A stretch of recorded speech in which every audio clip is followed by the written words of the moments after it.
Kemudian yang kedua yaitu Al-Kindi. Al-Kindi adalah filosof muslim pertama yang nama lengkapnya yaitu Abu Yusuf Ya'qub Ibnu Ishaq Sabbah Ibnu Imran Ibnu Qais Al-Kindi. Ia dilahirkan di Kufah dan masa ini ia mempelajari berbagai macam pengetahuan terutama sastra dan filsafat. Menurut Al-Kindi, jiwa manusia terbagi menjadi 3 bagian, yaitu syahwat, jiwa emosional, dan jiwa rasional. Filsafat menurut Al-Kindi adalah batas mengetahui hakikat suatu sejarah batas kemampuan manusia. Tujuan filsafat dalam teori adalah mengetahui kebesaran dan dalam praktik adalah mengamalkan kebenaran atau kebijakan filsafat yang paling luhur dan mulia harus mampu mencapai pengetahuan yang mulia itu. Dalam upaya perpaduan agama dan filsafat yang dilakukan Al-Kindi didasari pada keyakinan bahwa kitab suci Al-Quran telah mewartakan atau memberitakan tentang argumentasi yang meyakinkan seputar ikhwal atau seputar berita kebenaran yang tidak akan pernah bertentangan dengan doktrin filsafat. Tokoh yang selanjutnya yaitu Al-Farabi. Al-Farabi menyatakan bahwa dalam konteks pembelajaran, seorang guru bisa memberikan pengalaman-pengalaman belajar yang dapat mengembangkan potensi-potensi, bakat, minat peserta didik untuk menemukan jati diri mereka sendiri. Sebagaimana Plato, Al-Farabi menyatakan bahwa tujuan pendidikan adalah untuk mencapai keadilan di dalam negara dengan pemimpin yang bijaksana. Oleh karena itu, pendidikan dan politik tak dapat dipisahkan.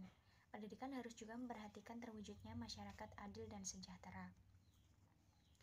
Al-Farabi ini terkenal dengan konsep emanasi.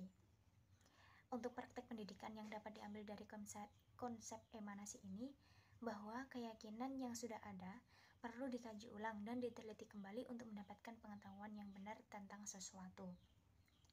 Kemudian, pemikir Islam ke depan tidak selalu dalam kondisi menjaga kejumutan, ketaklitan, dan atau stagnasi kreativitas dan inovasi dalam berpikir. Lebih khususnya, penerapan dalam pendidikan di sekolah atau pembelajaran, subjek didik harus terus belajar dengan aktif untuk mendapatkan ilmu pengetahuan yang baru. Kemudian yang selanjutnya yaitu tentang pendidikan menurut filsafat Ibnu Sina. Di sini ada 9 poin.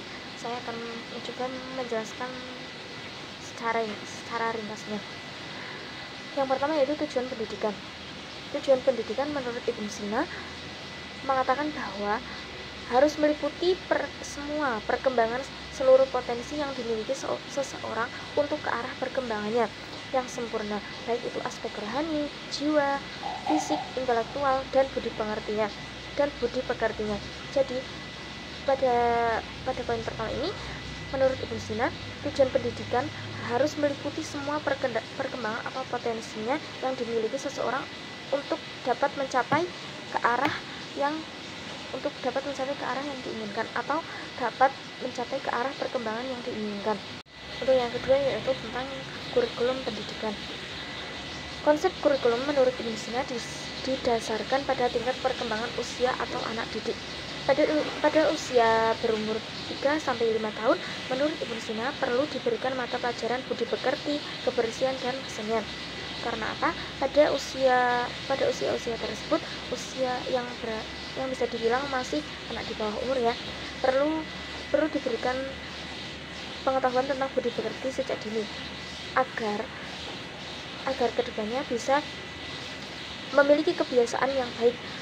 Sedangkan seperti sopan santun atau gaya hidupnya sehari-hari. Selanjutnya dengan pendidikan kebersihan dan kesenian diarahkan agar si anak memiliki ketajaman perasaan dalam mencintai dan meningkatkan khalayak yang positif. Pandangan Ibnu Sina tentang kurikulum tampaknya dipengaruhi oleh pandangan psikologinya. Ia menjelaskan ketentuan dalam memberikan materi pelajaran itu harus diberikan sesuai dengan perkembangan psikologis anak. Maksudnya apa?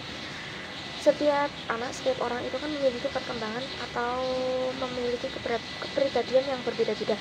Jadi kita harus memberikan materi sesuai dengan kepribadian atau psikologi anak tersebut. Kemudian untuk yang ketiga yaitu tentang guru. Selain sebagai orang yang menyampaikan pengetahuan, guru juga merupakan aspek rohani atau spiritual mother bagi murid-muridnya. Jadi menurut Ibnu Sina di sini yaitu guru bukan hanya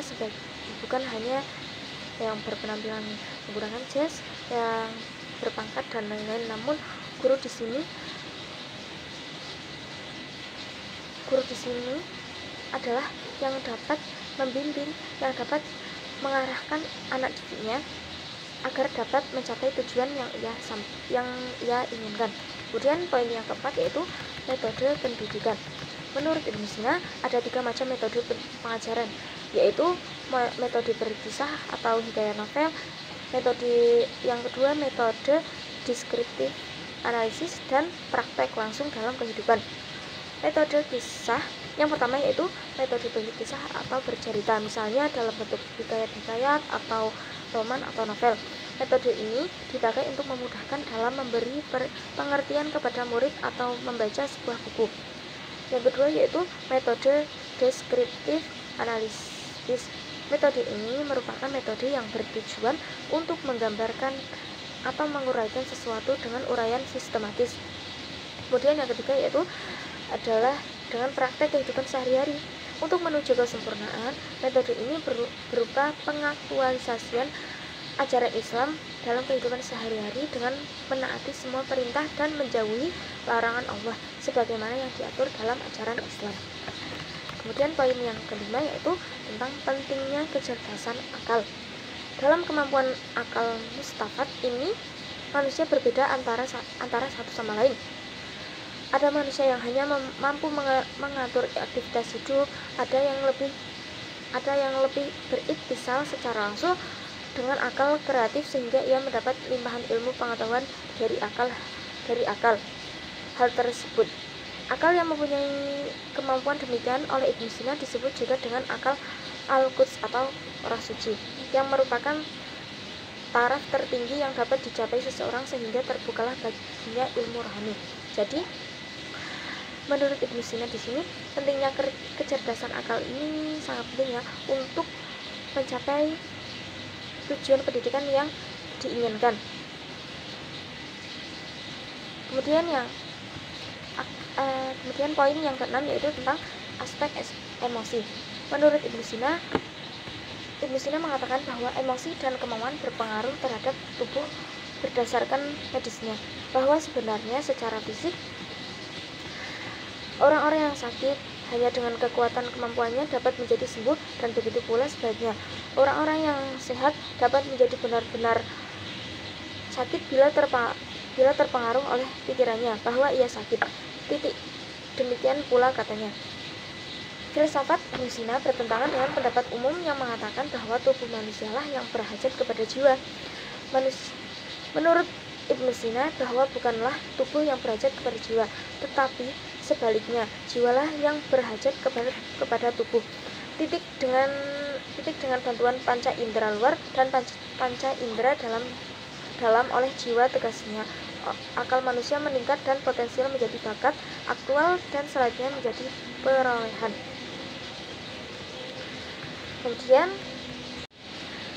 Kemudian poin yang ketujuh yaitu tentang kecerdasan spiritual. Menurut Ibnu Sina, semakin dekat hamba dengan Allah, maka makin tinggi kemungkinan mendapatkan emansi atau pancaran cahaya dari Allah SWT. Dan makin rendah kedekatannya dengan Allah, maka makin kecil kemungkinan mendapat cahaya dari Allah. Inilah relevansi pemikiran Ibnu Sina dengan penemuan kontemporer saat ini tentang kecerdasan spiritual atau SQ. Kemudian poin yang ke-8 yaitu kesatuan jiwa dan raga. Ibnu Sina memberikan perhatian yang khusus terhadap pembahasan kejiwaan. Titik kontribusi Ibnu Sina dalam soal kejiwaan tidak dapat diremehkan, baik pada pemikiran dunia Arab sejak abad ke-10 Masehi sampai akhir abad ke-19 Masehi. Dari segi-segi filsafatnya, antara lain berupa penerbitan buku-buku karangannya, serta kepuasan serta tinjauan terhadap pandangan Ibnu Sina tentang kejiwaan.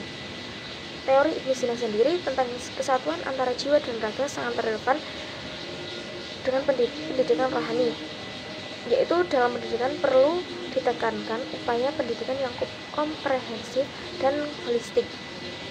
Apa itu? Yakni pendidikan yang menyeluruh dan utuh meliputi seluruh potensi hubungan jiwa dan raga, sebagaimana yang telah diuraikan pada tujuan Ibnu Sina tentang pendidikan di atas. Kemudian poin yang terakhir yaitu tentang pentingnya pendidikan akhlak. Di sini menurut Ibnu Sina, dalam konteks pembicaraan mengenai pendidikan akhlak, Ibnu Sina menyatakan bahwa manusia selalu merupakan sasaran pengaruh materi. Untuk dapat mengetahui dirinya, Ibnu Sina memiliki dua cara, yaitu yang pertama mengenal akhlak dirinya sendiri, kemudian yang kedua yaitu mengenal akhlak diri melalui orang lain. Demikian yang dapat saya sampaikan. Apabila ada kesalahan, saya mohon maaf. Assalamualaikum warahmatullahi wabarakatuh.